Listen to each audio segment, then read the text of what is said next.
Have you ever stepped onto an escalator, grabbed the handrail, and given absolutely no thought to what is happening beneath your feet? Most people treat escalators as furniture. They are so ubiquitous in shopping malls, subway stations, and airports that they have become part of the architectural background, as unremarkable as a floor or a ceiling. But the moving staircase beneath you is a machine of considerable mechanical sophistication, one that has to solve a genuinely difficult engineering problem. How do you create a continuous loop of steps that rises or descends at a constant speed, carries hundreds of people per hour, maintains each step perfectly level throughout the entire journey regardless of the angle of the incline, and does all of this reliably for decades with minimal downtime, in environments ranging from the controlled interior of a department store to the humid, dusty platforms of a subway station with millions of users every year? The answer to that problem begins with an idea that seems simple but conceals remarkable mechanical elegance: the dual rail system and the wheeled step. Each step of an escalator is not simply hooked to a chain that drags it upward. It is mounted on a pair of axles with wheels that run along two separate rails with different profiles. The main rail, along which the rear wheels of the step travel, follows the general trajectory of the escalator, rising or descending depending on the direction of operation. The secondary rail, along which the front wheels travel, has a slightly different profile in the transition zones at the beginning and end of the escalator. It is precisely this difference in profile between the two rails that keeps the surface of each step perfectly horizontal at all times, regardless of the fact that the rest of the mechanism is inclined at 30 or 35 degrees. If the two rails were identical, the surface of the step would always be parallel to the incline of the escalator and passengers would have to ride on a tilted surface. The differential geometry of the two rails is what converts an inclined mechanism into a comfortable and safe vertical riding experience. The chain that drives all the steps is another component where materials engineering and manufacturing precision are absolutely critical. It is not a simple chain. It is a high-strength steel chain with very tight dimensional tolerances, because any variation in the length of the links accumulates along the entire chain and can generate variations in step speed that would cause adjacent steps to collide. In a typical escalator at an international airport, the chain can have a total length of 30 or 40 meters and include hundreds of links, each of which has to be manufactured to tolerances of tenths of a millimeter so that the assembly operates with a smoothness that passengers perceive. The chain is lubricated automatically by an integrated lubrication system that applies precise quantities of lubricant at the articulation points at regular intervals, keeping friction within design parameters throughout the complete service life of the chain. The motor that drives this entire system is an induction electric motor that typically operates through a reduction gearbox, converting the relatively high rotation speed of the motor into the slow, constant chain speed needed for passenger transport. The standard operating speed of an escalator is between 0.5 and 0.75 meters per second, a speed that has been empirically determined as the optimal compromise between hourly transport capacity and the comfort and safety of passengers boarding and alighting. At lower speeds, transport capacity falls and passengers perceive the movement as excessively slow. At higher speeds, the risk of passengers losing their balance when boarding or alighting increases significantly, especially for elderly people or those with reduced mobility. The handrail is a component that most passengers take for granted, but which in itself represents a non-trivial engineering problem. It has to move at exactly the same speed as the steps, because any difference in speed between the handrail and the steps would create a situation where a passenger leaning on the handrail is carried at a different speed from their feet, with a consequent risk of losing balance and falling. The handrail is a continuous band of composite material, typically a combination of synthetic rubber and steel fabric, that circulates in a closed loop around the balustrade of the escalator, driven by the same transmission system that moves the steps to guarantee synchronization. Perfect synchronization between the handrail and the steps is not trivial to maintain over time, because the handrail stretches slightly with use and temperature, and automatic tensioning systems have to compensate for this gradual elongation to keep the surface speed of the handrail within a tolerance of a few percentage points relative to the speed of the steps. The safety systems of a modern escalator are numerous and distributed throughout the entire machine, although most passengers never see them or are aware of their existence. The most fundamental is the emergency stop system, which can be activated by a series of sensors distributed at critical points of the machine or by the emergency stop buttons visible at the top and bottom of the escalator. These buttons are designed to be easily accessible and clearly visible, and their activation stops the escalator within 1 to 2 seconds, which is the compromise between stopping it quickly enough to prevent a dangerous situation from worsening and doing so slowly enough not to cause falls from the abrupt deceleration of passengers standing on the steps. The trapped object sensor is another critical safety system that protects against one of the most frequent accidents on escalators: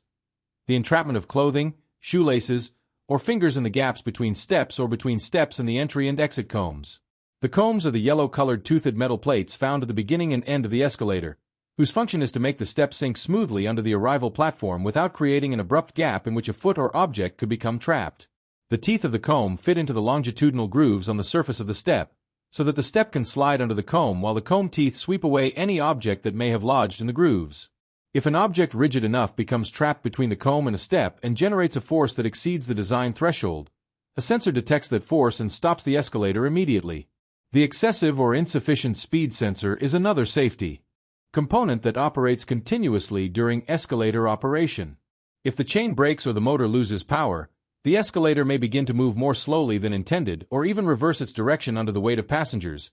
creating an extremely dangerous situation where an escalator that should be going up begins to go down with passengers standing on it. The speed sensor detects these deviations from the nominal speed and activates the safety brake before the deviation reaches dangerous levels. The safety brake of an escalator is a mechanism that acts on the main transmission shaft and that, like the electromagnetic brakes of elevators, is designed on the fail-safe principle. It is constantly applied by mechanical springs and actively released during normal operation. If power is interrupted for any reason, the brake applies automatically. The broken step sensor is a component that few people know about, but that is essential to the structural safety of the system. If a step breaks or becomes detached from the chain, the rail guide system detects the absence of the step or the abnormal position of its wheels and stops the escalator before the damaged step reaches the passenger zone. This sensor operates through a continuous position detection system that verifies that each step is in its correct position at every point along the route, both in the visible section where passengers ride and in the lower return where the steps travel inverted back to the beginning of the escalator. The lower return zone, which most passengers never see because it is completely enclosed beneath the structure of the escalator, is itself a remarkable engineering space. It is there that the steps complete their continuous loop, traveling inverted along the underside of the structure before emerging again at the beginning of the escalator. This space also houses most of the transmission system, including the main chain, the drive sprocket wheels, the automatic chain tensioning system, and the automatic lubrication points. Access to this space for maintenance requires specific lockout and interlocking procedures that guarantee the escalator cannot start while a technician is working inside, a safety requirement regulated by mandatory international standards. The integrated lighting in the steps is another design detail that has a direct safety function.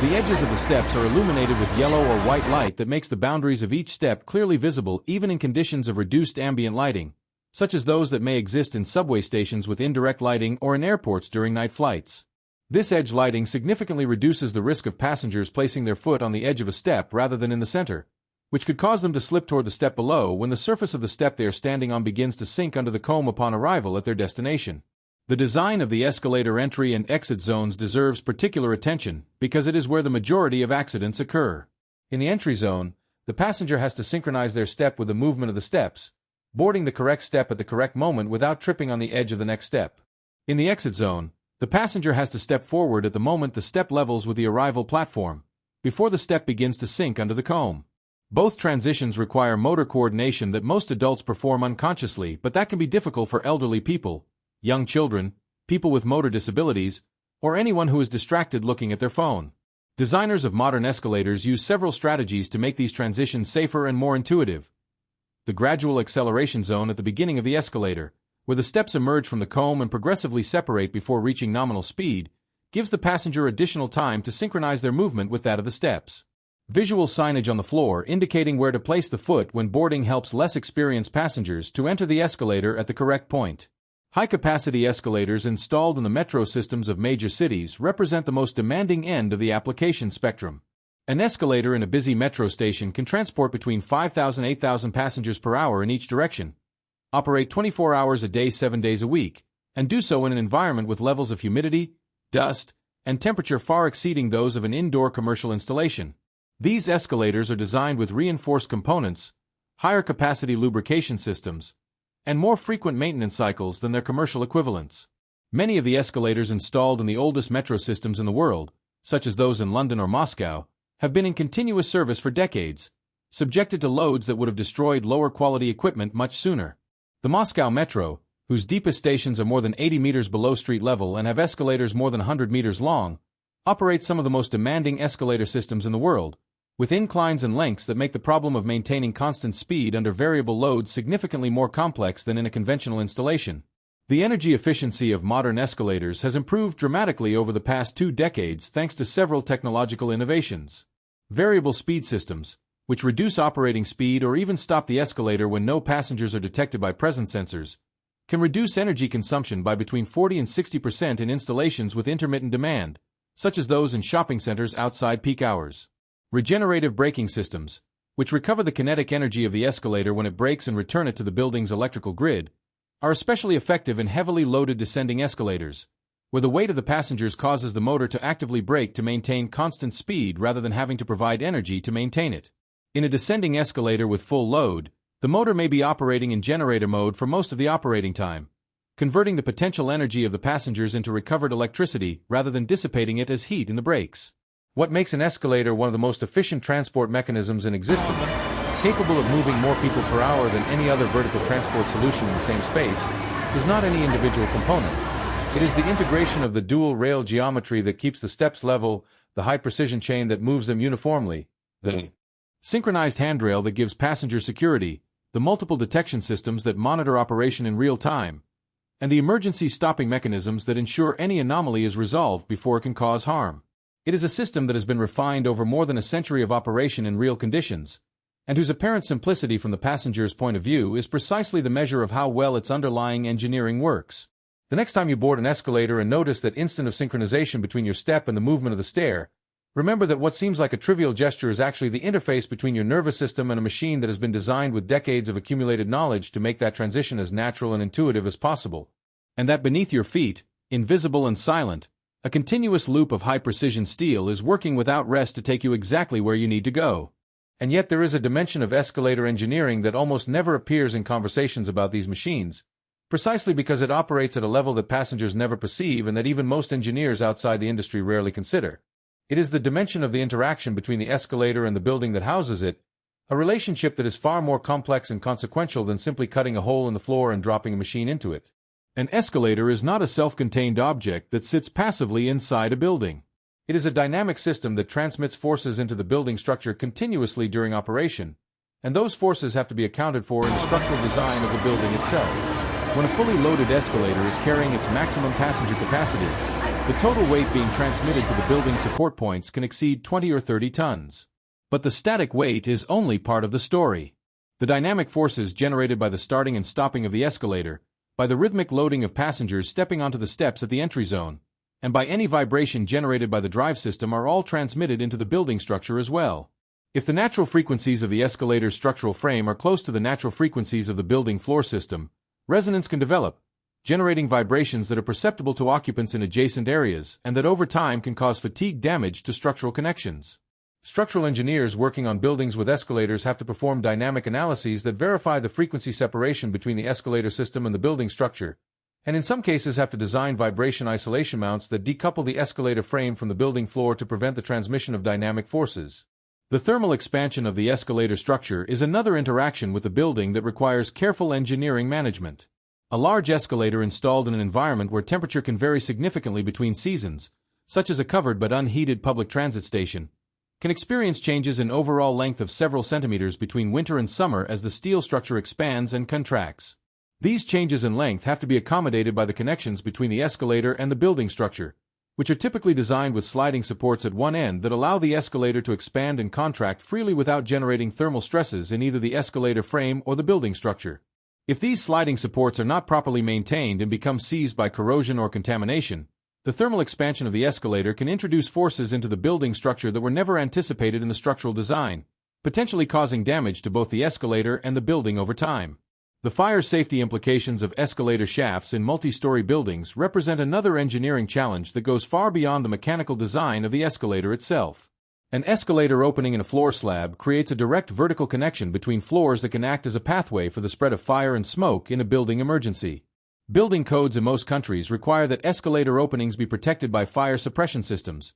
typically sprinklers positioned to create a water curtain that blocks the vertical spread of smoke and combustion products through the escalator opening. In some building types, particularly department stores and shopping centers where large open escalator arrays connect multiple floors, the fire engineering strategy for the entire building is fundamentally shaped by the presence of those escalator openings, requiring complex smoke control systems with mechanical exhaust fans, pressurization of stairwells, and carefully designed airflow patterns that prevent smoke from spreading from a fire floor to adjacent floors through the escalator wells. The acoustic performance of escalators in noise-sensitive environments is a specialized engineering discipline that has grown significantly in importance as escalators have been installed in environments where noise control is a primary design requirement, such as libraries, concert halls, hospital lobbies, and high-end retail environments. An escalator in good mechanical condition generates noise from several sources: the meshing of the chain links with the drive sprockets, the rolling of the step wheels along the rails, the operation of the drive motor and gearbox, and the periodic impact of each step as it transitions through the curved sections at the top and bottom of the escalator.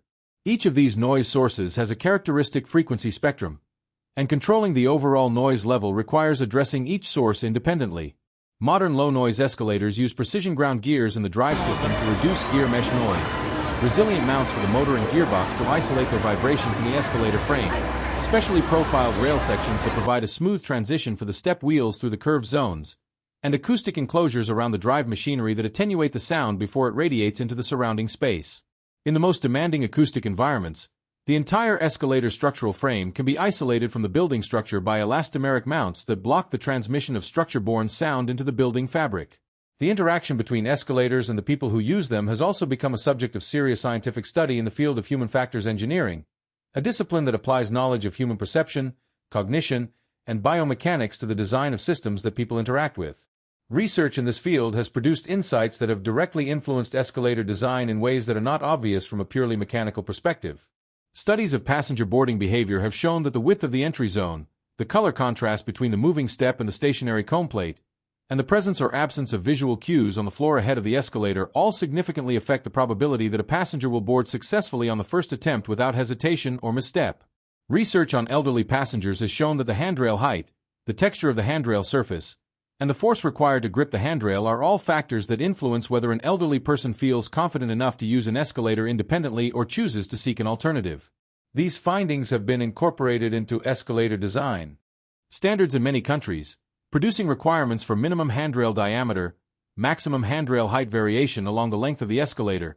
and minimum contrast ratios between step surfaces and adjacent surfaces that are now mandatory in public installations. The degradation mechanisms of escalator components over time are another area where engineering knowledge has advanced considerably in recent decades, driven partly by the experience of operating large escalator fleets in public transit systems, and partly by improvements in condition monitoring technology that have made it possible to observe the progression of degradation in ways that were previously impossible. The wear of step wheels is a particularly well-studied degradation mechanism. Step wheels are subject to rolling contact fatigue, a form of material degradation caused by the repeated application of contact stresses as the wheel rolls along the rail. Over time, this fatigue manifests as small surface cracks that propagate inward, eventually causing chunks of material to detach from the wheel surface in a process called spalling. A spalled wheel no longer rolls smoothly, generating increased vibration and noise and eventually failing to maintain the correct step position in the rail. Modern condition monitoring systems track the vibration signature of each step as it passes a fixed sensor point,